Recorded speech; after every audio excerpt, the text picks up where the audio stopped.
hak demokrasi, hak politik setiap orang, setiap menteri sama saja. Yang paling penting presiden itu boleh loh kampanye. Presiden itu boleh loh memihak. Boleh. Tapi yang paling penting waktu kampanye tidak boleh menggunakan fasilitas negara. Boleh, Pak. Pernyataan presiden menyatakan bahwa saya boleh berkampanye, boleh mendukung, itu dalam saat apa? Saat menyelenggarakan tugas negara loh tadi itu. Tapi dia menunjukkan fasilitas itu tidak hanya yang tampak, yang dia pakai, tetapi suasana, atribut yang dia gunakan, di sanalah letak powerful presiden. Dia masuk ke ruang pertarungan yang tidak lagi berimbang untuk calon-calon. Baik. Masih bersama saya, Friska Clarissa yang malam ini menggantikan Rosiana Silalahi yang berhalangan hadir. Dan kami masih bersama dengan Guru Besar Antropologi Hukum Universitas Indonesia yang juga salah satu tokoh maklumat Juanda yang menyatakan keprihatinan atas putusan MK, Profesor Sulistiyowati Erianto. Prof. Sulis, tadi pernyataan Pak Jokowi, Pak Presiden disampaikan bahwa boleh berkampanye presiden dan memihak di tengah anaknya maju sebagai cawapres. Bagaimana melihat ini? Termasuk dari sisi etika dan juga kepatutan, Prof. Ya, tadi kan dikatakan secara hukum boleh dilakukan. Ini mungkin yang diacu adalah Undang-Undang Pemilu Nomor 7 2017 ya. Yang di dalamnya itu sebetulnya ada pasal-pasal lain yang tidak dibaca. Jadi kampanye boleh, tetapi sebenarnya kampanye boleh itu sendiri juga bermasalah. Apa? Karena yang berkontestasi kan bukan presiden, bukan dirinya sendiri. Beda dengan 2019 ya, ketika beliau berkampanye untuk dirinya sendiri. Tapi kali ini secara terselubung sebenarnya dia sedang memperjuangkan siapa, kita semua udah tahu ya. Dan tadi dikatakan asal tidak menggunakan fasilitas negara. Saya setuju dengan kawan saya Pak Ferry Amsari. Sukar untuk membedakan kapan dia sedang dilekati oleh akses-akses kepada fasilitas negara ya. Tadi kita lihat bahkan di belakang Pak Presiden itu ada pesawat kepresidenan ya. Tapi mengatakan asal tidak menggunakan fasilitas negara. Itu menjadi sesuatu yang menurut saya tidak heran dipertanyakan orang gitu. Kemudian di pasal lain di dalam undang-undang yang sama itu adalah pasal yang mengatakan tidak boleh mengambil keputusan atau tindakan yang merugikan atau menguntungkan salah satu paslon gitu kan. Harusnya itu juga dibaca oleh Pak Presiden. Lalu kemudian pasal yang berikutnya 283 mengatakan keberpihakan kepada salah satu paslon itu tidak boleh gitu. Jadi ada kontradiksi antara perkataan menggunakan hukum dengan sebetulnya secara utuh kita melihat isi-isi dari keseluruhan pasal-pasal di undang-undang yang sama itu.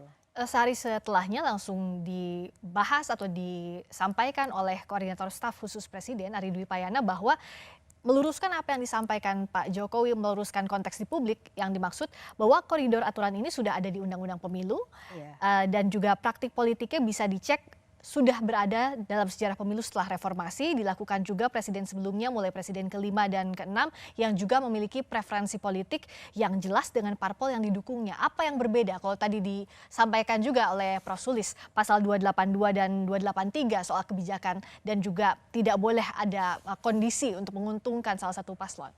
Ya, kalau kita lihat presiden-presiden sebelumnya kan memang mereka menjadi kontestan dari pemilu itu. Sehingga mereka berkampanye, itu sih masuk akal sekali dan memang begitu jalannya. Tetapi Pak Jokowi kan tidak sedang berkontestasi gitu. Dia mewakili siapa sebenarnya? Dan dia presiden loh. Jabatan yang paling tinggi dan melekat segala hukum dan juga nilai-nilai etika di sana. Dia harus netral kepada siapapun gitu kan mestinya. Nah, kenapa pernyataan ini jadi ramai dibahas dan dipertanyakan publik? Karena kita akan lihat apa yang disampaikan Presiden Joko Widodo yang mengimbau semua pihak harus netral termasuk ASN pada November 2023 lalu. Kita dengarkan. Ini perlu saya sampaikan bahwa pemerintah daerah, pemerintah provinsi, pemerintah kabupaten, pemerintah kota, pemerintah pusat, semua harus netral. ASN semua harus netral, TNI semua harus netral, Polri semua harus netral.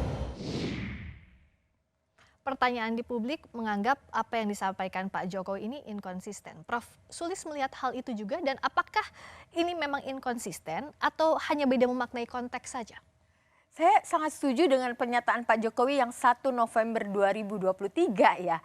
Menurut saya itu memang yang harus menjadi pegangan bagi setiap orang di Republik ini yang sedang akan menghadapi pemilu.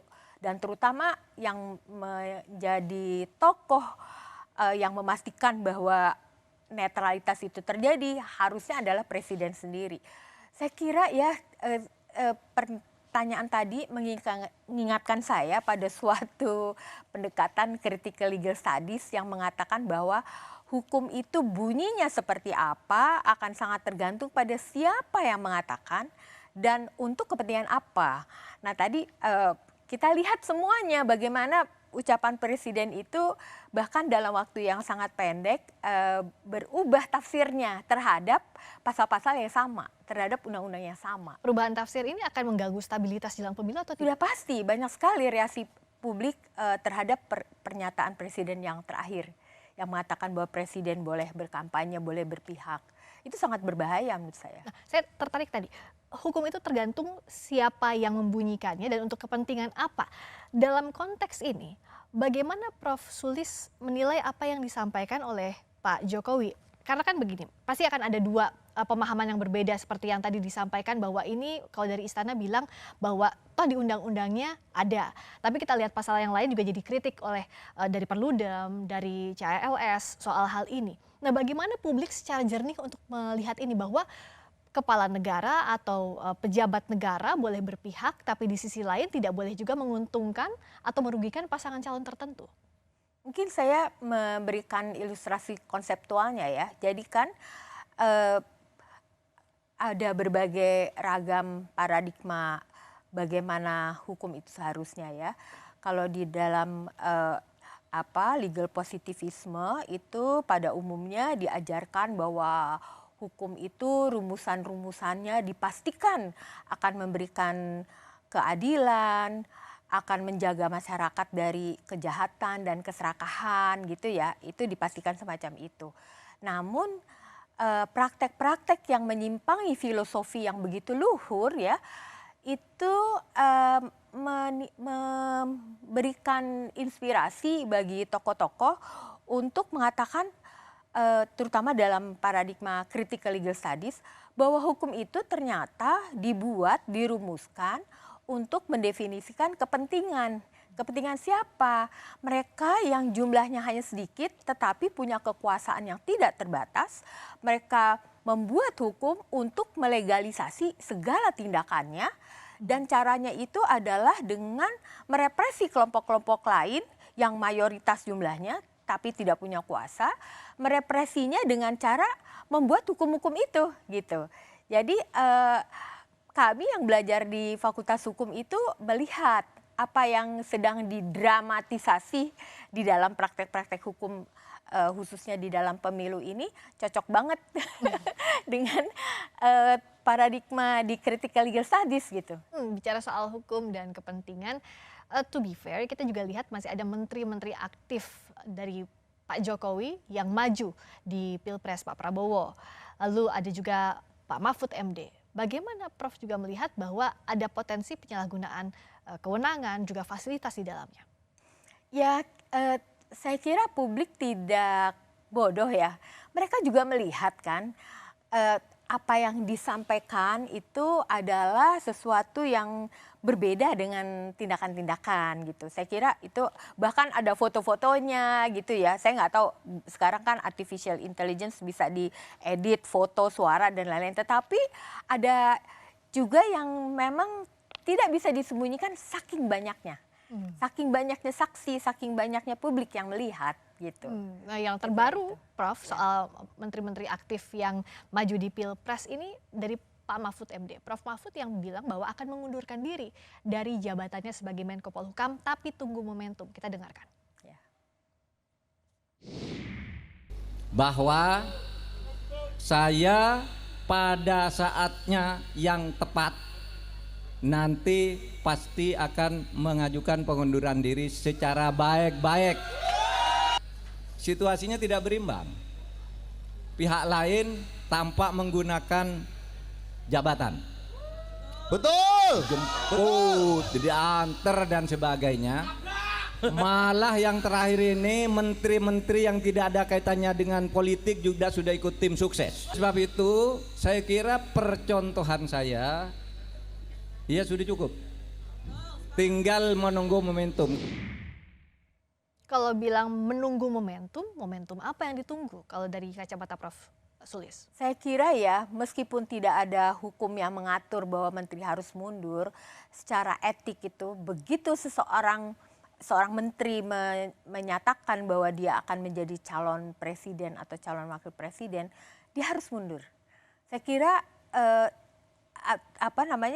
pernyataan akan mundur itu harusnya sudah sebelumnya, gitu. Itu menurut saya ya. Jadi ini harus dievaluasi. Ya karena itu ada konflik of interest, tapi kan bukan hanya Pak Mahfud tuh, ada yang lain-lain juga ya, gitu. Jadi ini harus dievaluasi secara aturan pun di pemilu berikutnya? Ya meskipun tidak ada aturannya yang mengatakan harus mundur, tetapi etika itu menuntut semacam itu karena ada konflik of interest yang tadi melekat di dalam diri seorang pejabat, dia sebagai person tapi dia juga sebagai pejabat, itu sukar untuk dipisahkan publik dan privatnya.